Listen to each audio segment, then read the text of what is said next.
Welcome to another episode of Further Upstream. I'm Shane Morris, here with my fellow Breakpoint writer Kasey Leander, to talk more about my conversation with Leah Savas about the new book she co-wrote with Marvin Olasky. It's called The Story of Abortion in America, A Street-Level History. Kasey, this was one of those books that's so necessary and so rich and so important and informative, but so difficult to read in many ways, because abortion is one of those issues that's just like wrapped around in euphemisms.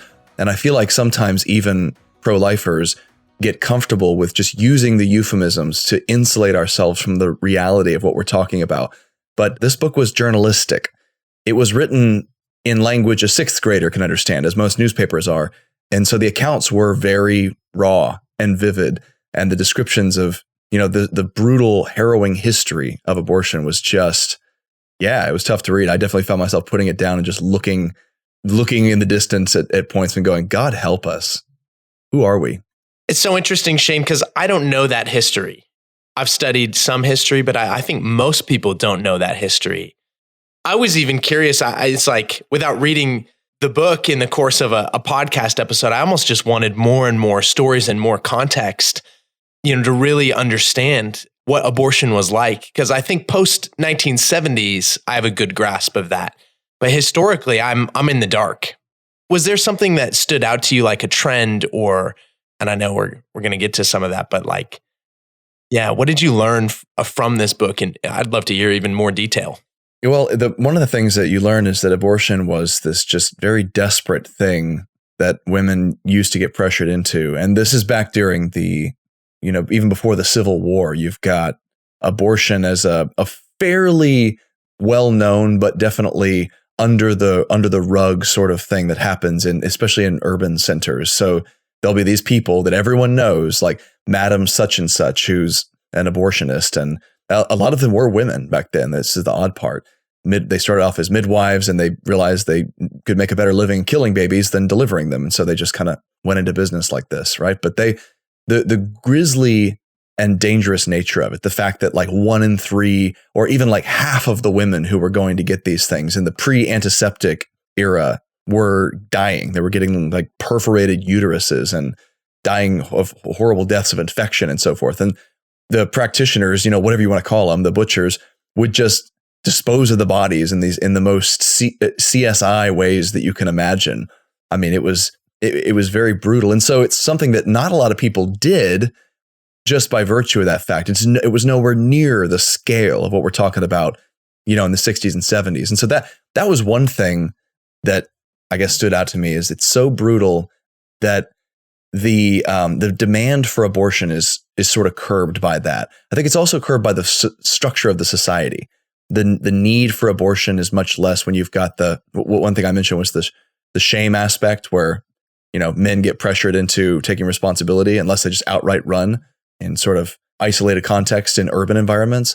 And then you've got the pressures of like sexual morality, frankly, the idea that you can't just do these things out of wedlock, that this is actually as dangerous and destructive and wrong. I think those social pressures actually went a long way toward reducing the demand for it. But yeah, just how horrifying and brutal it was right from the beginning is a shock. It's a surprise.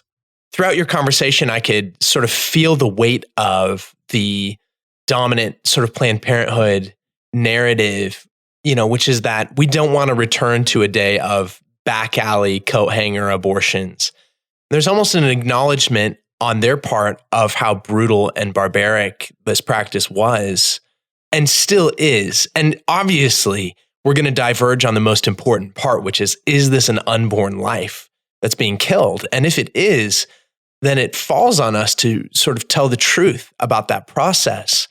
But it's interesting that, when you bring up the history of abortion, it's almost like both sides are playing into how brutal and barbaric it was.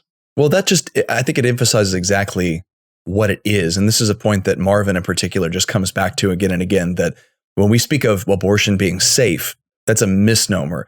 It's what we've done is in the clinicalized, medicalized, sterile version of abortion that took root in the early part of the 20th century. What we did there was really just make it safe for one party.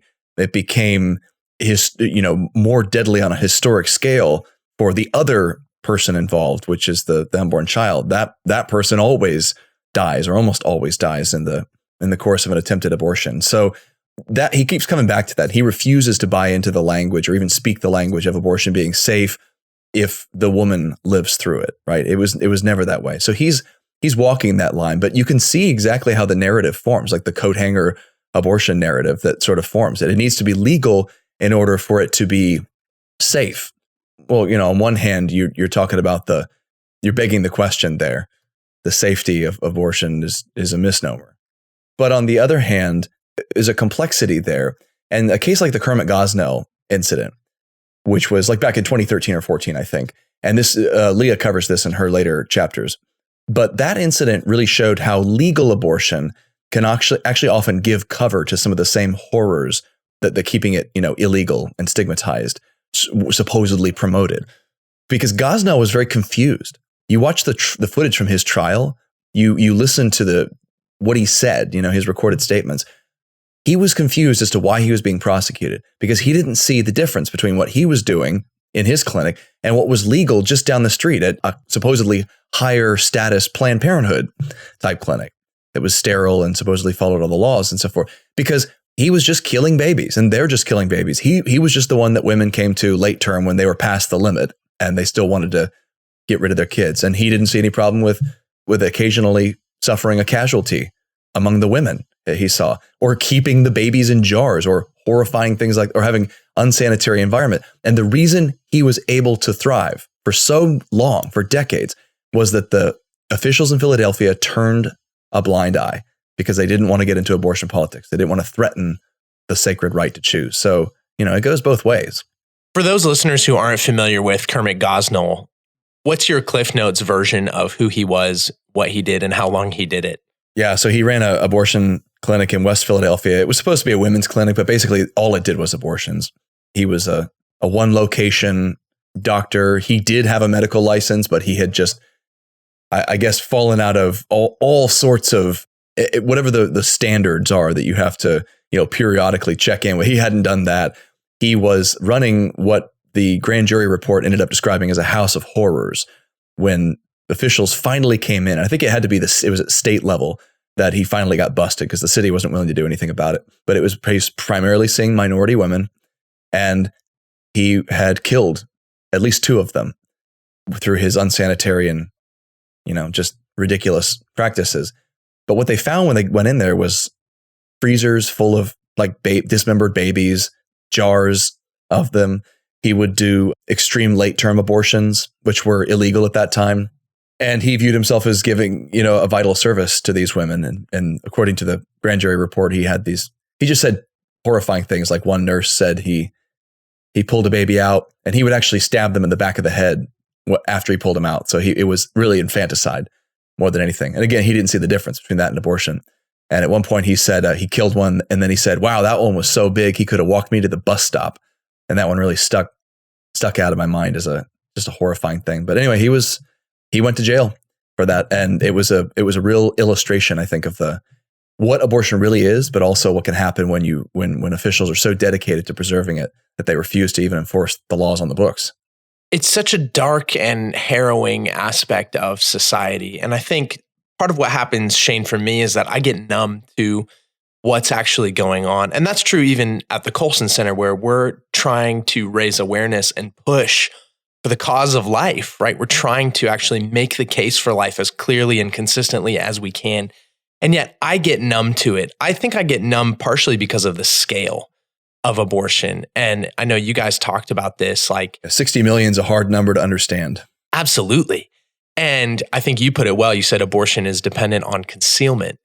And so there's a role that Christians are being asked to take here, which is to shine light on something that's so distasteful that most people would just rather pretend isn't happening. And you can see the moral intuition there, which is about trying to be delicate and enshrine privacy, which are good moral intuitions. The problem is we're doing it at the expense of human lives, innocent children. Yeah, I guess that if I were to pinpoint where I think the wrestle is for most Christians, like maybe the church-going believers who read scripture and they believe it, they're even pro-life, but there's a line that maybe they're not willing to go up to in their conversation. In my mind, and I think this for deeply understandable reasons, I think it's because the role we feel we're essentially being asked to do is shine light on horrific darkness. And that's a tough task. I mean, that takes courage. I guess I feel the discouragement in the air post-Dobbs. There was a wild moment where I was like, I can't believe it. Roe v. Wade just got repealed in my lifetime. I would not have predicted that. But quickly, I feel that the discouragement leading to apathy set in, where it's like, gosh, like if this has such a gross and pervasive history, what chance do we really have to undo something that's everywhere?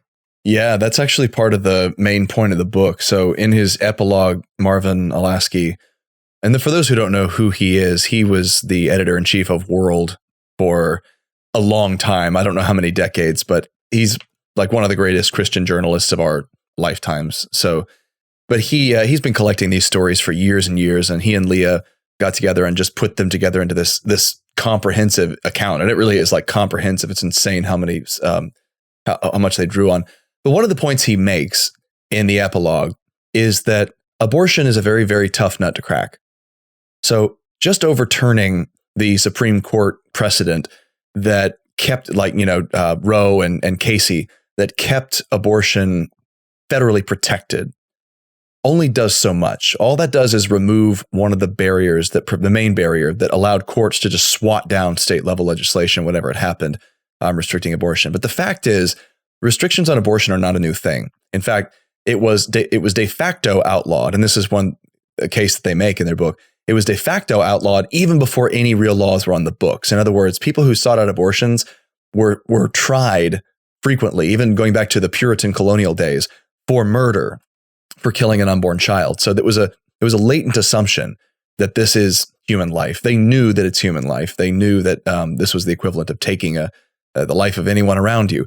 But even when abortion became illegal, when it was explicitly put on the books and they said, you're not allowed to do this, there were statutes against it and penalties, abortion kind of thrived as an underground industry. There were whole cities where the police department was in the pockets of the abortionist. And this is one of the themes that repeats again and again, whether it's in New York or Chicago or San Francisco, the three of the main ones that stand out in the book. In the 19th century, you've got these, and into the early 20th century, and even like Prohibition era, you've got these abortion gangsters, sort of. It really did have a Bonnie and Clyde feel about it, where you've got these people who they've performed abortions for the mistresses of everyone high up in the police department, right? And so they've got the stories on the books, they've got the dirt, and whenever the police start getting uppity, they just, Madame Restell or one of the other, those types that they talk about in the book, would just give them a call and say, hey, I see that you're trying to enforce the laws on the books about abortion. Let me just remind you that on May the 23rd of such and such year, you brought your mistress in, your underage mistress, to get an abortion, and I delivered for you, and I did the deed. And well, how would your constituents like to know about that? And that the police just shut up because of that. In many cases, they're on the take. They're getting money for this. And so these things thrive even when it's illegal. And it felt like, the Dark Knight trilogy, I mentioned that. You know how like the whole police department is utterly corrupt and Commissioner Gordon's like the one guy who's trying to clean things up, but people are always trying to shoot him in the back of the head and stuff. That's really how it was. And that was when abortion was illegal. So that's a long way of answering the question, which is, what now? How do we avoid discouragement now that Supreme Court precedent is out of the way and we could begin making these laws again? Well, I don't want anyone to get discouraged, and I don't think Marvin and Leah do either. But I think they want people to have a realistic view of what's possible and what's not possible. There are going to be parts of this country, Kasey, where abortion effectively disappears, where it's no longer a real thing that's happening. There will be parts of the country where that will be the case.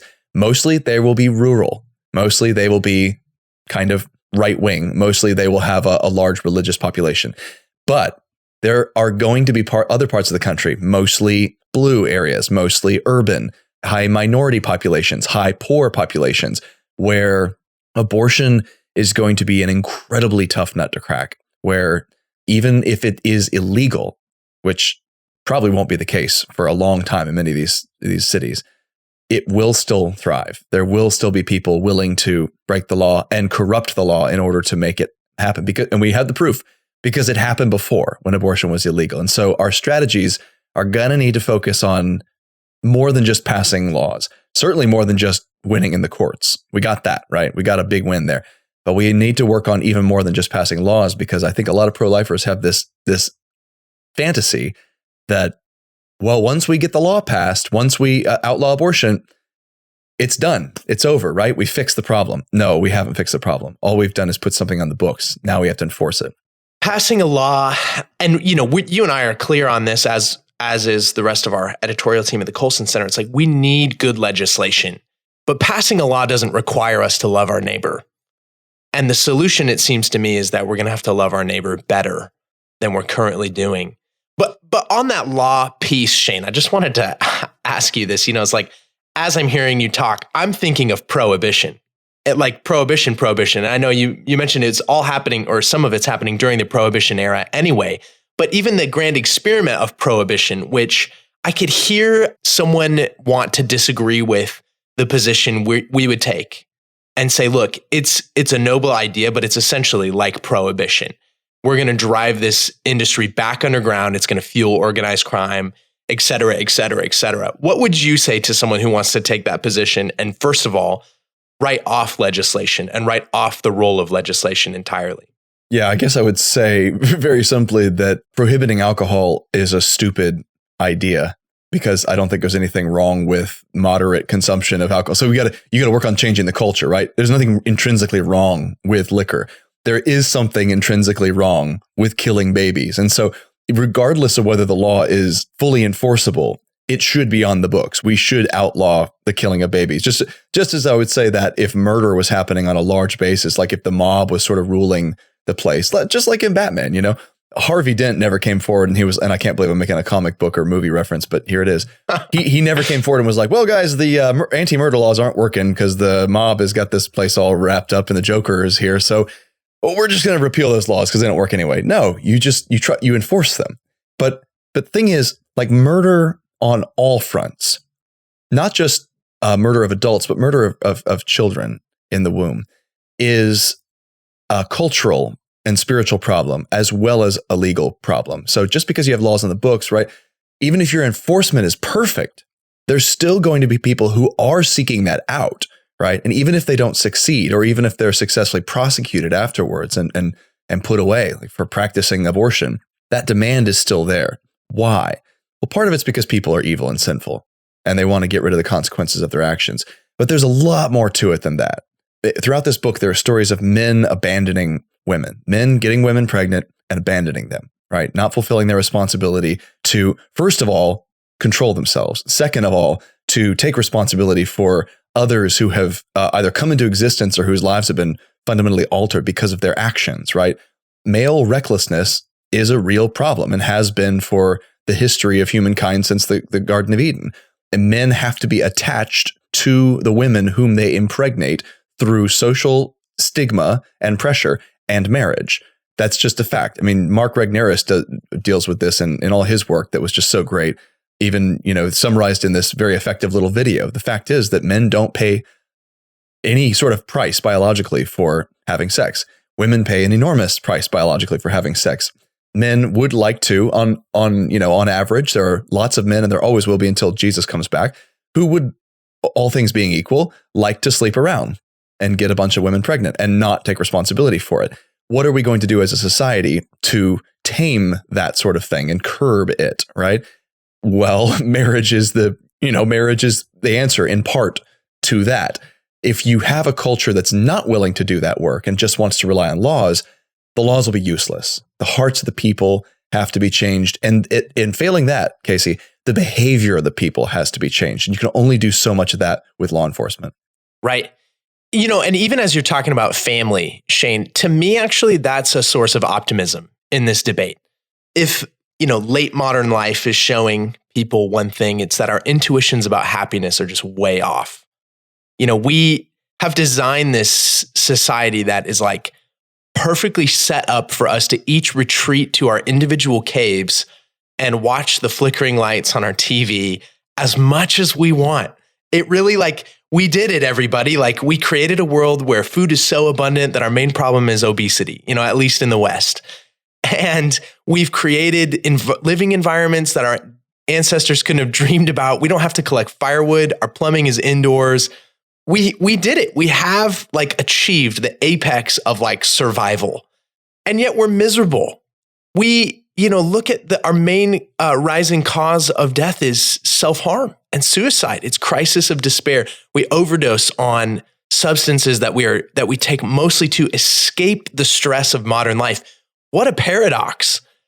And in particular, Shane, and I am so keenly aware that we're just two dudes talking about abortion on a podcast, but I like the emphasis that Leah and Marvin brought in their book and in your podcast episode, which is that men have to step up to the plate.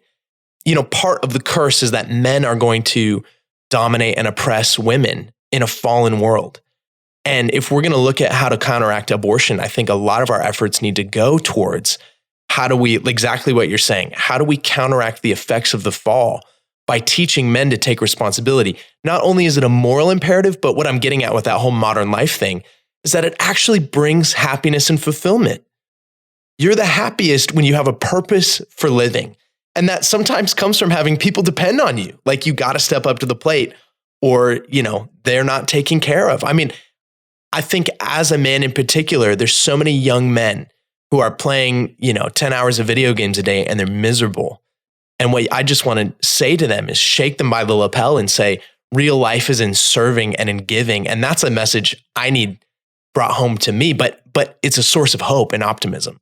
Yeah. And this is a moment when we have to sort of modernize the conversation, because we don't live in a time when a bunch of sort of alpha cads are out there impregnating women right and left and then running away from their responsibilities, right? We live in the least masculine time in the history of the world, when more men than ever before are essentially just doughy, neutered, pathetic losers who sit inside and, in their air conditioning and get soft. It's just a fact. And so the question now is, what is abortion a small part of? What mindset or worldview or set of assumptions does it manifest? Because abortion's still here. It's still fairly common, but it is down from where it was at its peak. And part of the reason for that is that sexuality itself is beginning to fall apart. So our generation and younger are having less sex than their parents and grandparents did. That's one of the weird statistics. We're in a time of sexual burnout where the revolution has run its course, and now people are just going, you know what? I don't know if I want a part of this. Or pornography and artificial experiences are sort of making up for or filling that place. So my question is, abortion needs to be dealt with. But I think the part of dealing with abortion itself as the most heinous and violent manifestation of the sexual revolution is to look at the bigger revolution. And this is what Abigail Favale did in her book that I appreciated so much. She couches abortion within the context of a larger worldview revolution that led us to see ourselves in adversarial terms, in expressive individual terms, in sort of gender neutral terms or flattened terms, where we look at ourselves as generic human units whose purpose on earth is to seek happiness and self-actualize. And then we have a right, therefore, to slough off whatever gets in the way of accomplishing those goals, of fulfilling those desires. And what happens to get in the way in some instances is children. But what also happens to get in the way in some instances is the responsibility and commitment that comes with marriage, with forming a family, with holding down a job, with supporting children, with having children in the first place, with deciding that you're not going to buy wholesale into the contraceptive mindset. We don't want to get into that debate necessarily, but I think even people who would, Protestants who would be okay with some applications of contraception would nevertheless agree with our Catholic friends looking at the whole contraceptive culture and go, something is deeply disordered about this. The aversion to, the closed off attitude toward new life, and then the desire to obsessively isolate sexual gratification as a sterile thing whose only purpose is to bring pleasure or express your identity. That's a problem. And abortion is one one horrible jewel in the crown of this evil, worldview that came to manifestation in the sexual revolution, but is really, as this book demonstrates, an appearance of older, darker impulses that go right back to the fall. So I say all that, Kasey, to agree with you, but also temper the conversation that goes, well, men are just a bunch of irresponsible fools who need to step up and take care of the children they're conceiving. Well, the fact is that's less common now than it was in the 70s and 80s and 90s. So what is the bigger problem? And as we become more efficient with preventing conception as opposed to killing babies afterwards, have we solved the problem? Or is there still something else that's darker that's going on that we're paying for in other ways? Yeah, I hear you. I think also I'd want to locate the role that men need to take in terms of stepping up, taking responsibility. I think that's part of just a broader trend of community life. You and our colleague, John Stonestreet, just wrote one about why are people choosing couches over pews on Sunday morning? We're just not showing up for church today, like before the pandemic. And that takes a toll. What's the kind of society where a woman who is pregnant and scared and looking for options, what's the kind of society that's going to best encourage her to choose life? It's a society that has robust, strong, almost ties of community. Moms and dads, uncles and aunts, cousins, grandparents, church potluck members, right? And our community these days is so thin. It's weird that we drift away from each other when we have all the comforts we need, and we come together when we feel threatened and we need other people around. So within the project of men stepping up, I hear you. That's not going to be enough to solve it, but I think it's a piece where not just men, but people need to choose community over selfishness in an age when selfishness is so easy to choose. And that robust community is our best shot at promoting life in the circles that we run in. Yes, you're hitting on the larger social conservative point. And this is something that, it's a very Burkean instinct, and it's right. It's a very Christian instinct as well, to recognize that this is part of a bigger picture and that we can't simply stomp out one evil manifestation of it. Don't get me wrong, abortion should be illegal, and we should strenuously prosecute those who practice it. Full stop. Life begins at conception, and anyone who deliberately takes that life after that point is committing an act of murder. I mean, that's really as simple as we can put it, and all of that should be illegal. But just because it's illegal doesn't mean it's going to go away. And even if we were able to stomp it out completely, which is not practically possible at this point, we still have the deeper social and heart issues to deal with, the things that make people want abortion. And this is where I think a lot of the sort of, I guess you could call them more left wing, but more liberal leaning pro-lifers who agree with us on points, but also want to emphasize, they often say they have the whole life position, right? That's got the whole life emphasis. And I have criticisms of that way of thinking, but I also want to admit up front that they are right that abortion is connected to other things, and that some of those things, well, they pressure women to make that terrible decision. And it doesn't justify the decision, but it sure as heck makes it easier to make that decision. It makes it seem justified. Just as there are people who steal because they feel like they have no other means of getting what they need to support themselves, there are people who kill because they feel like, or who hire someone to kill because they feel like there's no other means of supporting themselves or getting what they need. And you see the stories in this book in some really grim historical ways. But women who literally will not be able to make it, in their minds if they don't go through with this abortion. But even today, there is a sense that, and you hear this in a lot of rhetoric, pro-abortion rhetoric, that a woman's whole life will be ruined or destroyed if she has a kid, and so she can't have a kid. And a lot of times, maybe these days, it's sort of a mistake with a guy that didn't turn out to be the right guy, and so you see the cascade of bad decisions reaching a head where at some point death is going to be the decision that sort of sweeps it all under the rug. But just because you it's the King David example, right? Just because you condemn what he did doesn't mean that there weren't circumstances that led him to that point. And those circumstances in that case happen to have been his own responsibility, his own bad decisions, going right back to the very trivial decision to walk on the parapets in the evening, and not go off to war with the other guys, right? Circumstances add up. Well, and we can talk about David, which is so right and good. I also like when pastors bring up Bathsheba. And, there's ongoing exegetical debate over her role in that whole thing.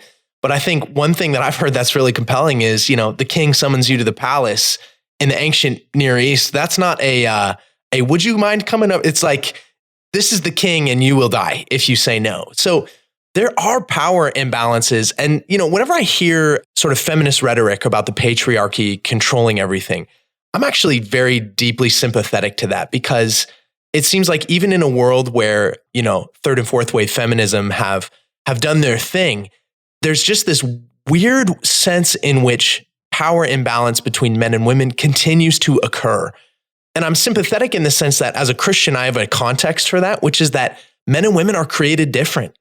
And we're created equal in God's sight, but the choices we take have disproportionate impact.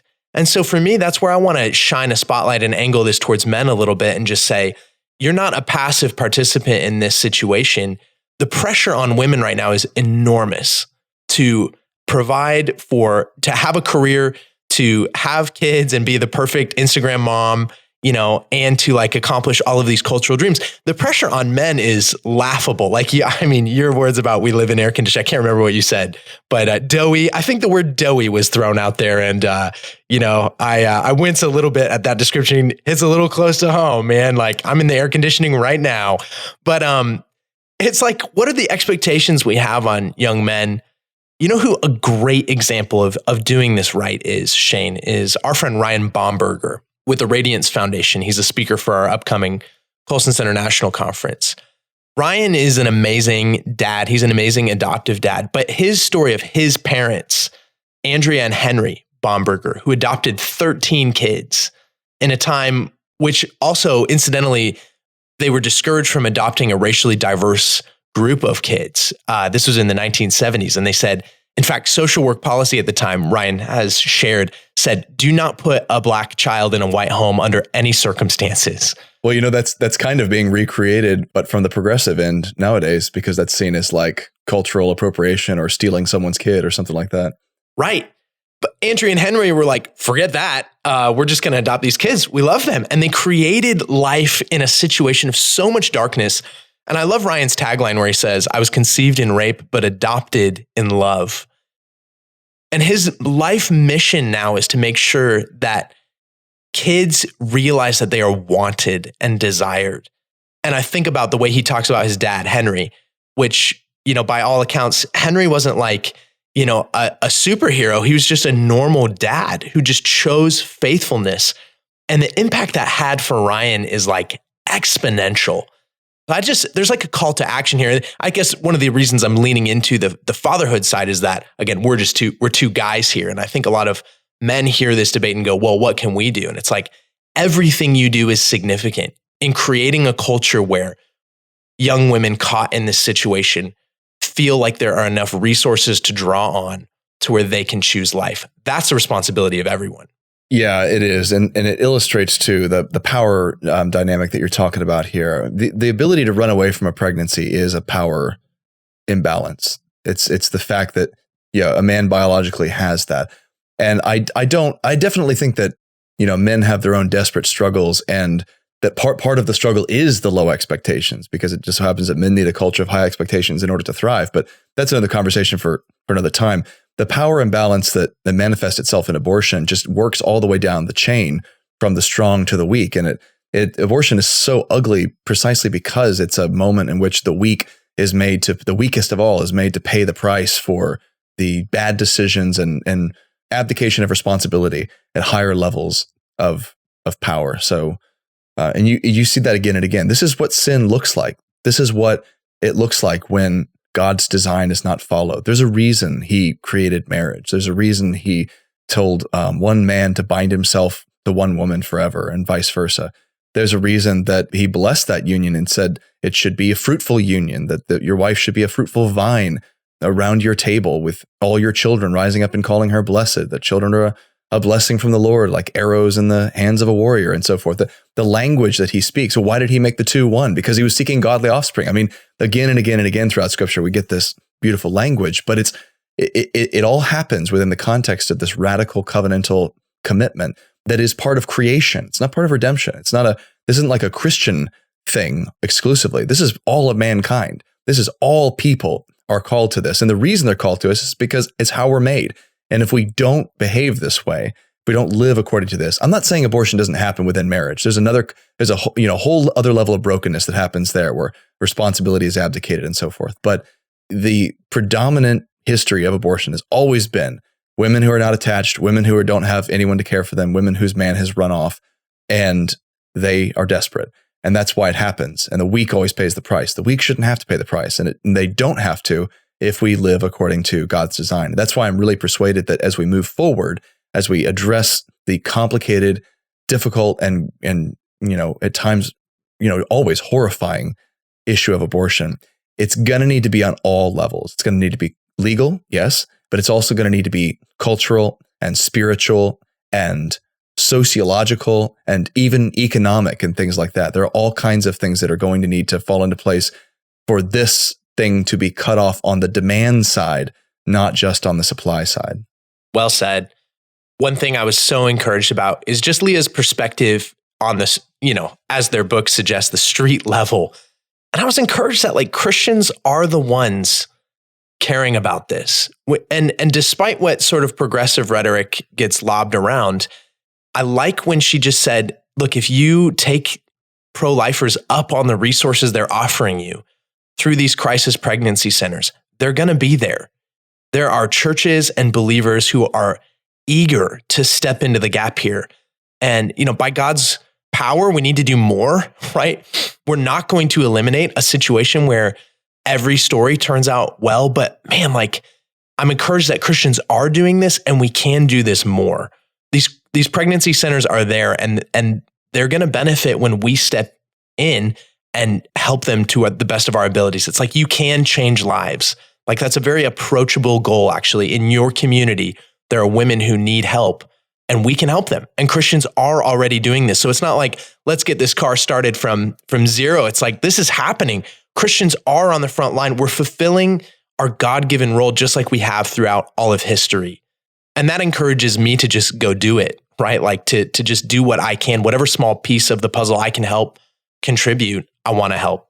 Yeah, the pregnancy care center movement is the great response to this ridiculous charge that pro-lifers only care about babies before they're born, and then they don't care about them afterwards. They don't want to take care of them. Look, the fact is that their pregnancy care centers outnumber abortion clinics in this country, something like 5 to 1. And that's increasing. They're just multiplying. They're continually multiplying.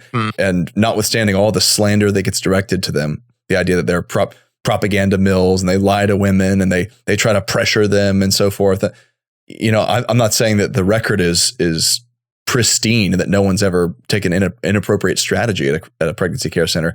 But the fact is that these people, predominantly Christians, predominantly Christian women, have dedicated huge amounts of energy and love to just giving women what they need to choose life, to make it possible to bring not possible, because I don't think killing a baby is ever necessary, but make it look more feasible and easy and just thinkable to bring this child into the world and then to care for them afterwards. And that goes to every level. It's not just a matter of giving diapers and strollers and stuff.